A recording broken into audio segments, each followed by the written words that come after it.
பைரவி சீரியல்ல அடுத்து வர எபிசோட்ல என்ன மாதிரியான ட்விஸ்ட் எல்லாம் இருக்க போகுதுங்கிறத இந்த வீடியோல பார்க்கலாம். சிந்து ரொம்பவே சந்தோஷமா சிவா எடுத்து கொடுத்த புடவையை வச்சு பார்த்துட்டு ரொம்ப ஹாப்பியா இருக்காங்க. அந்த இடத்துக்கு மக வராங்க. மக என்னடின்னு சொல்லி கேக்குறாங்க. இல்ல டாக்டர் எனக்காக ஆசையா வாங்கி கொடுத்த புடவை இதுன்னு சொல்றாங்க. ஓஹோ, ஆசையா உனக்கு வாங்கி கொடுத்தானா? ஆமா அத்தை, நல்லா இருக்கான்றாங்க. அதை கொஞ்சம் கொடுன்னு சொல்லிட்டு வாங்கிக்கிறாங்க. கையில வாங்கிக்கிட்டு இது என் பையன் எடுத்து கொடுத்தது தானேன்னு சொல்லிட்டு இருக்காங்க. ஆமா அத்தை, நல்லா இருக்கு தானே, இந்த கலர் எனக்கு ரொம்ப எடுப்பா இருக்கும் இல்லைன்னு சொல்லிட்டு இருக்காங்க.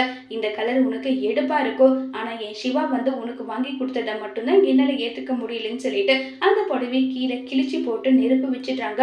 உடனே சிந்து பதறி போறாங்க. எதுக்காக இப்படி பண்ணீங்க அத்தை? ஏன் இப்படி பண்ணீங்க? டாக்டர் எனக்காக முதல் முறையா ஆசையா வாங்கி கொடுத்த இத ஏன் இப்படி பண்ணீங்க சொல்லுங்க அத்தைன்னு சொல்லிட்டு கேக்குறாங்க. இதுவும் நடக்கும், இதுக்கு மேலேயும் நடக்கும். என் பையனை விட்டு ஒட்டு மொத்தமா விலைக்கு போ, இல்லைன்னா இதை விட 100 மடங்கு நீ கஷ்டப்படுவேன்னு சொல்லிட்டு ரொம்பவே கோவப்பட்டு பேசுறாங்க. அத்தை, இப்படி எல்லாம் நீங்க பண்றது சரியா? ஏன் அத்தை இப்படி பண்ணிட்டு இருக்கீங்கன்னு சொல்லிட்டு ரொம்பவே வருத்தமா கேட்டுட்டு இருக்காங்க. இதுக்கு என்ன பதில் சொல்ல போறாங்க மகா? ஒருவேளை நம்ம மகா செஞ்ச விஷயம் மட்டும் சிவாவுக்கு தெரிஞ்சா சிவா என்ன செய்ய போறாங்க?